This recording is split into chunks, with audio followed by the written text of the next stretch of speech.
Archery coach पूर्णिमा महतो ने एक बार फिर जमशेदपुर शहर ही नहीं झारखंड राज्य का नाम रोशन किया है। पूर्णिमा महतो को भारत सरकार ने पद्मश्री पुरस्कार देने की घोषणा की है। वही पद्मश्री पुरस्कार में नाम आने से पूर्णिमा काफी खुश है और भावुक मन से इसे अपने माँ पिता को समर्पित करने की है। जमशेदपुर में पत्रकारों से बातचीत में कहा है कि वह जो कुछ भी है अपने माता पिता के वजह से है और यही नहीं, उनकी पति और बच्चे का भी हमेशा सपोर्ट रहा है। आज इनका सहयोग नहीं होता तो शायद हम इस जगह पर पहुंच पाते हैं। फिलहाल उसका ध्यान ओलंपिक की ओर है ताकि ओलंपिक भारत भी अपना परचम लहरा सके। बता दें कि पूर्णिमा टाटा स्टील तीरंदाज अकेडमी टीम की कोच है। पूर्णिमा इससे पहले 2013 में राष्ट्रपति के हाथों द्रोणाचार्य अवार्ड मिल चुका है। 11 साल के उम्र से पूर्णिमा ने जो तीरंदाजी में आया उसके बाद पीछे मुड़कर कभी नहीं देखा। उन्होंने 1998 के राष्ट्रमंडल खेलों में एक रजत पदक और भारतीय राष्ट्रीय तीरंदाजी चैंपियनशिप जीती है।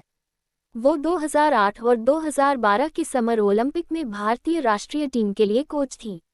1992 में भारतीय टीम में शामिल हुई पूर्णिमा प्रशिक्षण लेने के लिए दिल्ली गई और फिर पीछे मुड़कर नहीं देखा। तीरंदाज के रूप में महतो ने राष्ट्रीय और अंतर्राष्ट्रीय तीरंदाजी दोनों प्रतियोगिताओं में पदक अर्जित किए। वह एक भारतीय राष्ट्रीय चैंपियन भी थीं।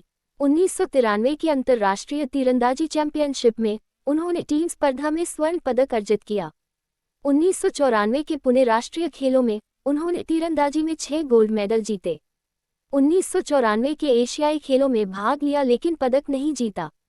1997 में नेशनल चैंपियनशिप में उन्होंने 2 स्वर्ण पदक अर्जित किए तथा 2 राष्ट्रीय रिकॉर्ड बनाए। उन्होंने 1998 के कॉमनवेल्थ गेम्स में कांस्य जीता। हालांकि 1999 के भारतीय राष्ट्रीय खेलों में डोला बनर्जी ने वो राष्ट्रीय रिकॉर्ड तोड़ दिया जो महतो ने 2 साल पहले तीरंदाजी प्रतियोगिता में 30 मीटर प्रतियोगिता में बनाया था। उन्होंने 2010 के राष्ट्रमंडल खेलों में भारतीय राष्ट्रीय टीम को कोचिंग दी, जिसमें उनके तीरंदाजों ने 3 स्वर्ण और 2 कांस्य पदक अर्जित किए है। पर उसके साथ अपॉर्चुनिटीज़ बहुत मिली है और स्ट्रगल तो सबके लाइफ में होते हैं, पर वो स्ट्रगल को मैं हमेशा ऑलवेज अनदेखा करती हूँ क्योंकि जो आगे मेरे सामने है मैं उसी को देखती हूँ। और मैं 11 साल की उम्र से मैं आर्चरी से जुड़ी हुई हूँ। आर्चरी खुद करती थी, फिर एज ए कोच बनी हूँ 2000 से। तो मेरा जो ये जर्नी है बहुत लंबा है और मुझे विश्वास नहीं हो रहा कि मुझे ये मतलब मिला है, अनाउंस हुआ है। कल एक्चुअली जब कॉल आया था तब मैं डीसी सर के ऑफिस में थी तो मुझे इतना ठीक से सुनाई नहीं दिया था।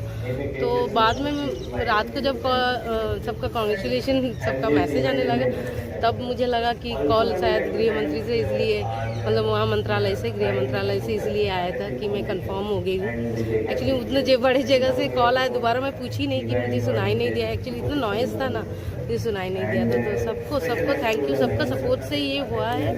And specially thanks Tata steel, because मैं टाटा स्टील के वजह से ही यहाँ ये जर्नी पूरा कंटिन्यू कर रही हूँ। जैसे बचपन में भी मैं जब एज ए क्लब में खेलती थी वो भी टाटा स्टील का ही था। मुझे 18 ईयर्स में जॉब भी मिला वो भी टाटा स्टील ही है। और मैं एज ए जो कोच हूँ टाटा आर्चरी एकेडमी में वो भी टाटा स्टील की वजह से ही है। और पूरा जो जर्नी है मैं पूरा टाटा स्टील को ही ये करना चाहूँगी क्योंकि उसके वजह से ही मैं आज तक हूँ। और सब ऑफकोर्स मेरे मम्मी पापा, मेरे इन लॉज, मेरे हस्बैंड, मेरे 2 बच्चे, बहुत उन लोगों को छोड़ के मैं बाहर चली जाती थी। तो ये स्ट्रगल उन लोगों ने भी किया है कि मैं अपने छोटे बच्चियों को मतलब मेरी बेटी बेटा उन लोगों को तो मैं 1 साल से ही छोड़ते मतलब गई हूँ। मेरे बेटा को मुझे याद है मैं 7 महीने की उम्र में मतलब जब वो 7 महीने का था मैं छोड़ के लंदन चली गई थी।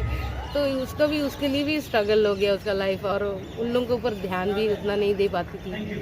बट ये मुझे गवर्नमेंट ने ये इतना प्रेस्टिजियस अवार्ड दिया, इसके लिए बहुत थैंक यू। आपने कहा कि 11 साल की उम्र से अब शुरू कर दिया था, तो ये अचानक से रुचि बचपन से किसी और को आपका कोई रोल मॉडल था, कोई नहीं? एक्चुअली मैं स्कूल जाती थी, मैं बिरसा नगर की रहने वाली हूँ और वहाँ एक ग्राउंड है, इंडियन इंग्लिश स्कूल में ग्राउंड हुआ करता, तो मैं वहीं ग्राउंड से ही निकला हुआ प्रोडक्ट मतलब वहीं पे मैं देखती थी कि आर्चरी हो रहा है, तो मैं जाके रोज़ देखती थी शाम में। एवरीवन मतलब सब बच्चे तो बाहर में खेलने जाते हैं, मैं भी जाके वहाँ बैठ के देखती थी। बट एक दिन जाके मैं पूछी मैं आर्चरी कर सकती हूँ, क्योंकि मैं बहुत दुबली पतली थी, मैं कर पाऊँगी यानी वो तो बहुत हैवी होता है। तो बोला कर सकती हो।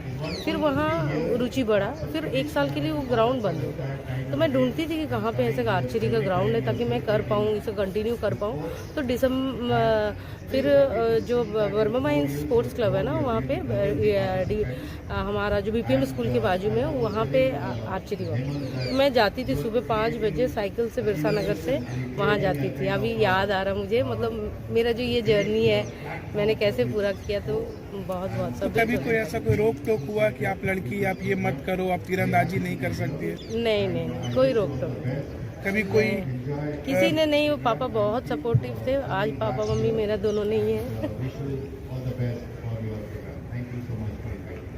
किसको समर्पित है पापा मम्मी को? हाँ?